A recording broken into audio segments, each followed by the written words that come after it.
একের পর এক তাক লাগানো অভিনয় করে তিনি দর্শকদের মন জয় করে নিয়েছেন ইতিমধ্যেই। তবে এই প্রথম রুমি নামের ওয়েব সিরিজে তাকে একজন অন্ধের ভূমিকায় দেখা যাবে। তবে অন্ধ বললে ভুল বলা হবে, একজন অন্ধ গোয়েন্দার ভূমিকায় দেখা যাবে তাকে। রুমি হল রুমি নামের একজন অন্ধ গোয়েন্দাকে নিয়ে একটি বাংলা ওয়েব সিরিজ। রুমি একজন সিআইবি অফিসার, একটি মারাত্মক দুর্ঘটনায় তার দৃষ্টিশক্তি এবং তার চাকরি হারান। সিরিজে রুমি স্বপ্ন এবং দুঃস্বপ্নের আকারে একটি রহস্যময় মহিলার সম্পর্কে সূত্র এবং ইঙ্গিত পায়।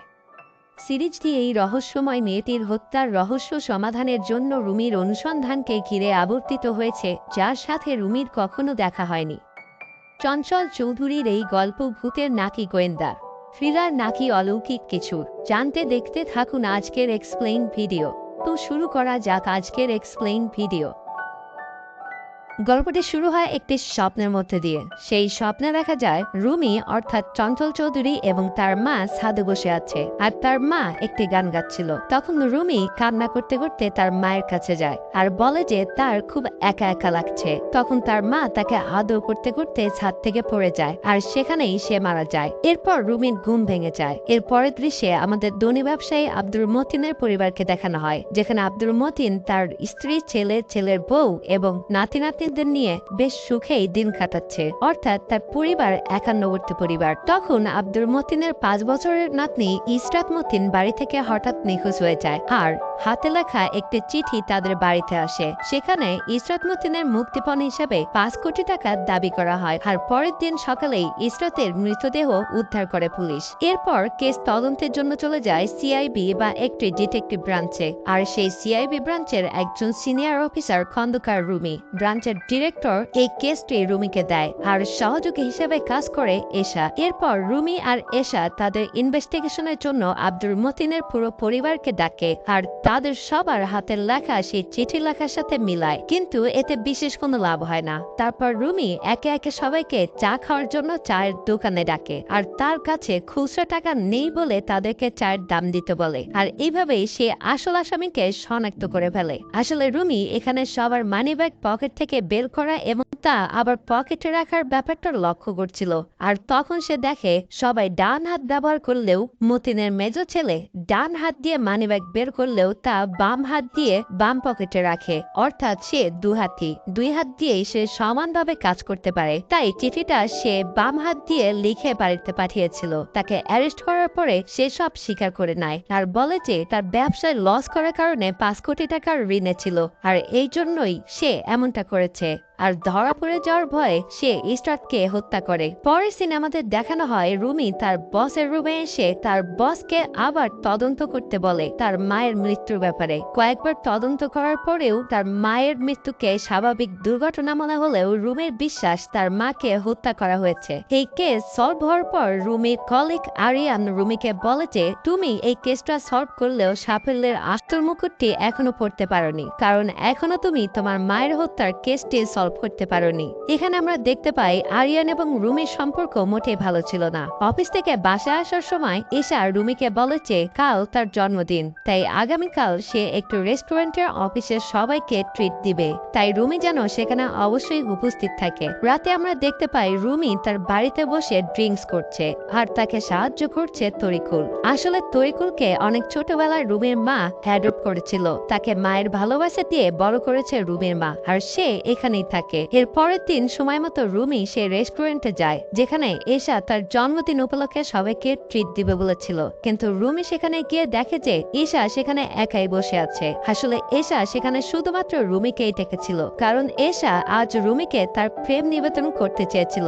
এশা যখন কথাগুলো বলতে যাচ্ছিল তখন রুমি একটি কাজের কথা বলে সেখান থেকে চলে যায়, আর যখন সে গ্যারেজে গাড়ির কাছে যায় তখন সে তার গাড়ির উপরে একটি চিঠি দেখতে পায়। চিঠিতে একটি ঠিকানা লেখা ছিল আর বলা ছিল তার মায়ের মৃত্যু রহস্য এই ঠিকানায় গেলে উদ্ধার করতে পারবে। রুমি সময় মতো সেই ঠিকানার উদ্দেশ্যে গাড়ি নিয়ে রওনা দেয়, কিন্তু কিছু দূর যাওয়ার পরে সে দেখতে পায় রাস্তার মধ্যে একটি ছেলেকে দড়িতে বেঁধে রেখেছে।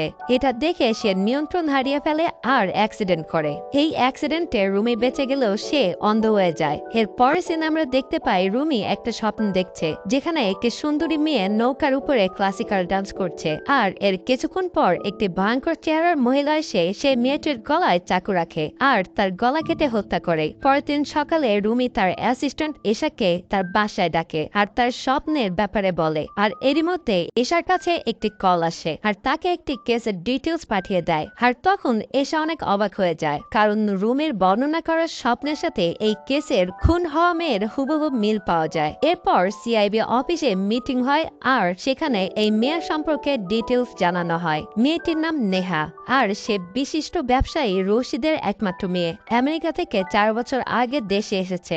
বয়স 21 বছর। বাথটবে ডুবিয়ে তাকে হত্যা করা হয় আর তার শরীরে ঘুমের ওষুধ পাওয়া যায়। সিআইবি টিম নেহার বাসা থেকে ফিঙ্গারপ্রিন্ট নিলেও তাতে শুধু নেহা আর তার কাজের মহিলার ফিঙ্গারপ্রিন্টই পাওয়া যায়। এশা নেহার মা সোনিয়ার সাথে দেখা করে আর কথা বলে জানতে পারে যে কিছুদিন আগে নেহার উশৃঙ্খল জীবনযাপনের জন্য সোনিয়া নেহাকে বাধা দেয় আর এতেই নেহার সাথে সোনিয়ার ঝগড়া হয়। আর তখন থেকে নেহা আলাদা বাসায় থাকতে শুরু করে। পরের রাতে রুমি আরেকটি স্বপ্ন দেখে, যেখানে রুমি একটি বিশাল বড় চায়ের কাপের মধ্যে দাঁড়িয়ে আছে আর উপর থেকে তার শরীরে গরম চা ঢেলে দিচ্ছে আর এই জন্য তার চামড়া মাংস গলে পড়ছে। পরের দিন সকালে রুমি তার স্বপ্নের কথা এশাকে বলে আর এটাও বলে যে নেহার বাসার সকল কাপ ফরেন্সিক ল্যাবে পাঠানোর জন্য।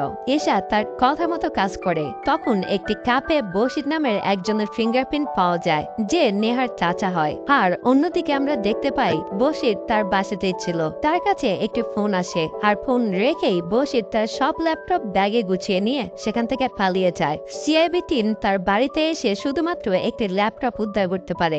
সোনিয়ার কাছে বশির সম্পর্কে জানতে চাইলে সোনিয়া বলে বশির অনেক বাজে মানুষ, সম্পত্তি ভাগাভাগি নিয়ে অনেক ঝামেলা চলছে তাদের মধ্যে। সে রাজনীতি করায় কিছুদিন আগে লোকজন দিয়ে তাকে হুমকিও দেয়। এরপর সিনে আমরা দেখতে পাই রুমিকে তার ডিপার্টমেন্ট থেকে বিদায় অনুষ্ঠান করে বিদায় জানাচ্ছে। সেখানে সবাই অনেক গিফট দেয় আর আরিয়ান সেখানে সিআইবি ড্রেস পরায় একটি পুতুল গিফট দেয়, যে ছিল অন্ধ আর পুতুলটির হাতে ছিল একটি লাঠি। এরপর সিনে আমরা দেখতে পাই রুমি আবার স্বপ্ন দেখছে আর এবার স্বপ্নে সে তার বাসার সামনে দাঁড়িয়েছিল, কিন্তু বাসার নামটি ছিল স্নিগ্ধা, অথচ রুমির বাসার নাম আয়েশা। বাসার ভিতরে ঢোকার পর পুরো দেয়াল জুড়ে ছবি লাগানো ছিল। সেই ছবিগুলোর প্রতিটি মানুষের চেহারা ছিল অস্পষ্ট, শুধুমাত্র রুমির মায়ের চেহারাটি ছিল স্পষ্ট।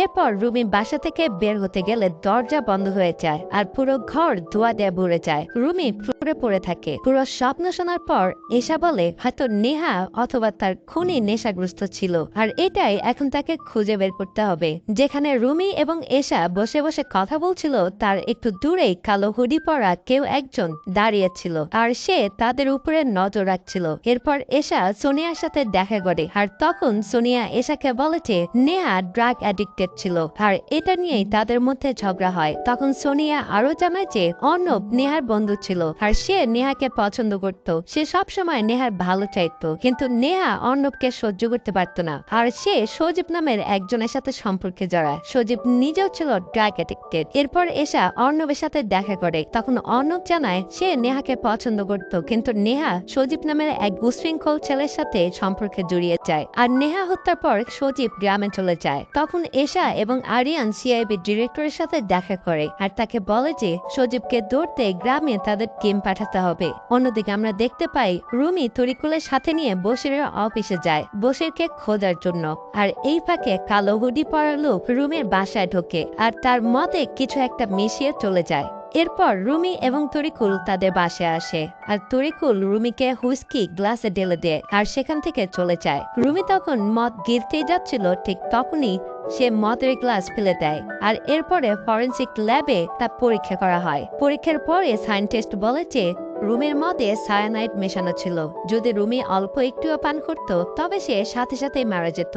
সায়েন্টিস্ট আরো বলেছে সায়ানাইড যদি মদে মেশানো হয় তবে মদের স্বাদ এবং গন্ধ কোনো পরিবর্তন হয় না, শুধুমাত্র হুইস্কির রং গাঢ় হয়। এরপর এশা রুমির বাসায় সে রুমিকে সব বলে আর এটাও বলেছে সিসি ক্যামেরা চেক করে তারা একটি ব্ল্যাক হুডি পরা একজন লোককে ভিতরে আসতে দেখেছে, কিন্তু চেহারা দেখা যায়নি। তখন তরিকুল বলে যে সেও কয়েকবার এই লোকটিকে বাড়ির সামনে দেখেছে। তখন রুমি বলে তার ধারণা তাকে যারা হত্যা করতে চায় তারাই তার মাকে হত্যা করেছে। এরপর এসা সমস্ত কথা ডিরেক্টরকে বলে, আর সে রুমের বাড়ির সামনে 3 জন অফিসারকে সিকিউরিটির জন্য রাখতে বলে। এর মধ্যে সিআইবি বশিরের ল্যাপটপের পাসওয়ার্ড ক্র্যাক করে আর সমস্ত ডেটা দেখে ফেলে। আরিয়ান ল্যাপটপ নিয়ে এশাকে দেখায় আর বলে যে বশির পর্নোগ্রাফিতে আসক্ত ছিল। আর ইন্টারেস্টিং ব্যাপার হলো নেহা এবং তার বয়ফ্রেন্ড সজীবের একটি পর্ন ভিডিও বশিরের ল্যাপটপে ছিল। এর পরের দৃশ্যে আমরা দেখতে পাই রুমি স্বপ্ন দেখছে, আর এবারের স্বপ্ন রুমি চেয়ারে বাঁধা অবস্থায় বসা ছিল আর এশা এবং আরিয়ান তার সামনে ঘনিষ্ঠভাবে রোমান্স করছে। এর পরে সকালে রুমি এশাকে সব বলে এবং আরো বলে যে এই স্বপ্নের মানে হলো বিশ্বাসঘাতকতা, যা নেহা হত্যা মামলার সাথে সম্পর্কযুক্ত। তাই এশা আবারও চায় নেহার বন্ধু অর্ণবের কাছে, কিন্তু অর্ণব নেহা ও সজীবের পর্ন ভিডিও এর কথা শুনেও মোটেও অবাক হয় না। কারণ জানতে চাইলে অর্ণব বলেছে সে নেহা আর সজীবকে ঘনিষ্ঠ হতে এর আগেও দেখেছে। এরপর গল্প ফ্ল্যাশব্যাকে চলে যায় আর আমরা দেখতে পাই যে নেহা সজীবকে সাথে করে বশিরের অফিসে আসে, আর বশির তখন নেহা এবং সজীবকে অনেক টাকা অফার করে একটি পর্ন ভিডিও বানানোর জন্য। বশির বলে যে সে ভিডিও কান্ট্রি ব্লক করে রাখবে, তাই তাদের ভিডিও বাংলাদেশ থেকে দেখা যাবে না, আর এর জন্য একটি কন্ট্রাক্ট পেপারও দেয়। আর তারপরে নেহা এবং সজীব সেই কন্ট্রাক্ট পেপারে সাইনও করে। আসলে নেহার মা সোনিয়া নেহার নেশার কথা জেনে ফেলাতে নেহার ব্যাংক অ্যাকাউন্ট ফ্রিজ করে দেয়। নেশা করার জন্য তাদের টাকার প্রয়োজন হওয়ায় নেহা ও সজীব এই ভিডিও বানাতে রাজি হয়ে যায়। এর পরের সিন বর্তমানে আসে। আরিয়ান সিআইবির 3 জন অফিসারকে পাঠায় সজীবের গ্রামের বাড়িতে সজীবকে ধরে আনার জন্য, আর এই 3 জন অফিসারকে রুমের বাড়িতে সিকিউরিটির জন্য রাখা হয়েছিল। এইদিকে এই 3 জন অফিসার সজীবের বাড়িতে যায়, কিন্তু সেখানে তারা সজীবকে পায় না। অন্যদিকে রুমের বাড়ি ফাঁকা থাকায় সেই কালো হুডি পরা লোক রুমের বাড়িতে প্রবেশ করে, কিন্তু তখন তরিকুল তাকে দেখে ফেলে আর লাঠি হাতে লুকিয়ে পড়ে। যে লোকটি সিঁড়ি দিয়ে উঠতে যাবে ঠিক তখনই তরিকুল তাকে পিছন থেকে মাথায় আঘাত করে। এরপরে লোকটি পড়ে যায়। তরিকুল তখন লোকটির কাছে যায় আর সে তরিকুলের উপরে হামলা করে এবং তাকে গলা টিপে মেরে ফেলে। অন্য দৃশ্যে আমরা দেখতে পাই সজীব চাদর মুড়ি দিয়ে অর্ণবের রুমে আসে। এরপর রুমে একটি স্বপ্ন দেখে। সে দেখে রাস্তার মধ্যে একটি 5 বছরের শিশুর মৃতদেহ পড়ে আছে, আর সেখানে তার মা কুকুর নিয়ে আসে আর সেই কুকুরটি শিশুর লাশ খেয়ে ফেলে।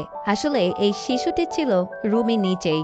অন্যদিকে দেখতে পাই বশিরের সাথে দেখা করতে সেই বাসায় কেউ একজন এসেছে। পরে সকালে এশা আরিয়ানের কাছে যায় এবং আরিয়ানের মুখে থুতু দেয়, কারণ আরিয়ান রুমের বাড়ির সিকিউরিটি অফিসারদের সজীবের গ্রামের বাড়িতে পাঠিয়েছিল, আর সেই কারণে ব্ল্যাক হুডি পরা লোকটি তরিকুলকে হত্যা করতে পেরেছে। আরিয়ান এশার এমন কাজের জন্য অফিসিয়ালি কমপ্লেন করতে চাইছিল, কিন্তু ডিরেক্টর তাকে রিকোয়েস্ট করে কমপ্লেন না করার জন্য। তবে এর জন্য আরিয়ান শর্ত দেয় যে এশাকে তার কাছে মাপ চাইতে হবে এবং নেহার কেস থেকে তাকে অব্যাহতি নিতে হবে। তখন এশা তাতে রাজি হয়ে যায়। এরপর দেখা যায় সজীব হাতে দা নিয়ে অর্ণবকে সাথে করে বশিরের গোপন বাড়ির উদ্দেশ্যে রওনা দেয়। অর্ণব সজীবকে এই বাড়ি সম্পর্কে জিজ্ঞাসা করলে সে বলে এই বাড়িতেই তাদের পর্ন ভিডিও বানিয়েছিল, আর এই বাড়ি জঙ্গলের গভীরে হওয়ায় কেউই জানে না এই বাড়ির কথা। তারপরে তারা বাড়ির ভেতরে প্রবেশ করে দেখে কেউ একজন বশিরকে তাদের পৌঁছানোর আগেই মেরে ফেলেছে। যেভাবে নেহাকে বাথটবে হত্যা করেছে ঠিক সেভাবেই। এরপর তারা সেখান থেকে পালিয়ে যায়। অন্যদিকে রুমি আর এশা কথা বলছিল।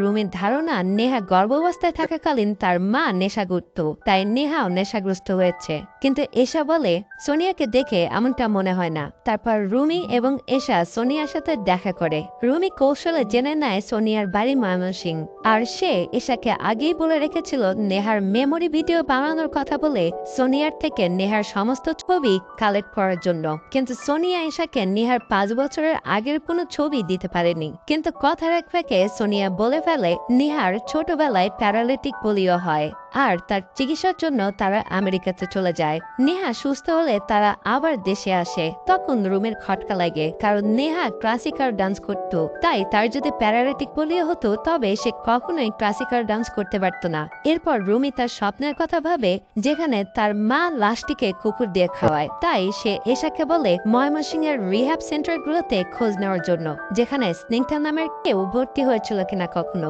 এরপর দৃশ্যে আমরা দেখতে পাই অর্ণব এবং সজীব বাসে করে পালিয়ে যাচ্ছিল, কিন্তু পুলিশ তাদের ধরে ফেলে। এরপর তাদের সিআইবি এর অফিসে নিয়ে আসে। তখন সজীব আরিয়ানের কাছে সব কথা বলে দেয়। অন্যদিকে আমরা দেখতে পাই ময়মনসিংহের একটি রিহ্যাব সেন্টারে স্নিগ্ধা আলম নামের একজন মহিলার রেকর্ড পাওয়া যায়। সেখানে এশা এবং রুমি গিয়ে পুরনো অ্যালবামের নেহা আর তার আসল মা স্নিগ্ধা আলমের ছবি দেখতে পায় এবং পরিষ্কার হয় যে সোনিয়া নেহার আসল মা নয়। এরপরে সিআইবি সোনিয়াকে গ্রেপ্তার করে এবং আরিয়ান সোনিয়াকে জিজ্ঞাসাবাদ শুরু করে। তখন সোনিয়া সব কথা বলতে শুরু করে। আসলে সোনিয়া সম্পত্তির লোভে রশিদ নামের একজন বয়স্ক ব্যবসায়ীকে বিয়ে করে, কিন্তু যখন সোনিয়া বুঝতে পারে যে যদি তাদের কোনো সন্তান না হয় তাহলে সোনিয়া এই সম্পত্তির কিছুই পাবে না, তাই সে তখন গর্ভবতী হয় এবং একটি সন্তানের জন্ম দেয়। কিন্তু সন্তানটি তার অসুস্থতা নিয়ে জন্মগ্রহণ করে। সন্তানের প্রতি তার কোনো ভালোবাসা ছিল না, মূলত সে সম্পত্তি হাতিয়ে নেওয়ার জন্যই সন্তান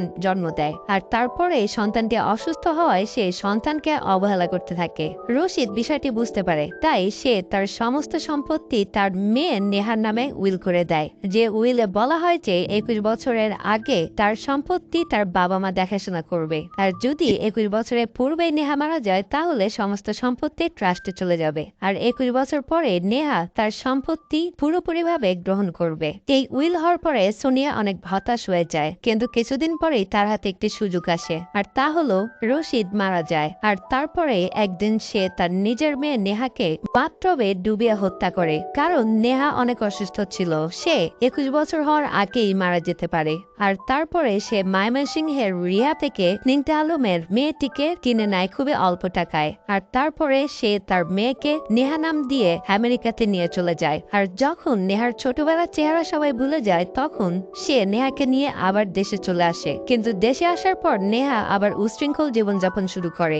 সোনিয়া নেহাকে তার সম্পত্তি সোনিয়াকে দিয়ে দিতে বললে নেহা তাতে রাজি হয় না, আর এই নিয়ে তাদের মধ্যে ঝামেলার সৃষ্টি হয়। এরপর সোনিয়া নেহাকে 50 লক্ষ টাকা অফার করলেও নেহা রাজি হয় না, কারণ তার পুরো সম্পত্তিটাই চাই। আর এই কারণে সোনিয়া তখন বশিরকে ব্যবহার করে আর কৌশলে নেহার পর্ন ভিডিও বানায়। আর এই ভিডিওর মাধ্যমে বশিরকে দিয়ে বারবার নেহাকে ব্ল্যাকমেল করা হয়, কিন্তু কোনো কিছুতেই কাজ না হওয়াতে অবশেষে বাধ্য হয়ে সোনিয়া একদিন নেহার ফ্ল্যাটে যায় এবং তার কফিতে ঘুমের ওষুধ মিশিয়ে তাকে ঘুম পাড়িয়ে দেয় এবং বাথটবে নিয়ে গিয়ে তাকে সেখানে ডুবিয়ে হত্যা করে। আর বাসা থেকে সমস্ত ফিঙ্গারপ্রিন্ট মুছে দেয়, শুধুমাত্র ইচ্ছা করে সেখানে বশিরের ফিঙ্গারপ্রিন্ট সে রেখে আসে। আর নেহা হত্যার পরে বশির অনেকটা ভয় পেয়ে যায়, যে কারণে সে তার গোপন বাড়িতে চলে আসে। কিন্তু সোনিয়ার ভয় ছিল বশির এত ধরা পড়ে গেলে সব কথা বলে দিবে, তাই সে বশিরের বাড়িতে যায় এবং বশিরকেও একইভাবে হত্যা করে ফেলে। এরপরে সিন চেঞ্জ হয়। CIB director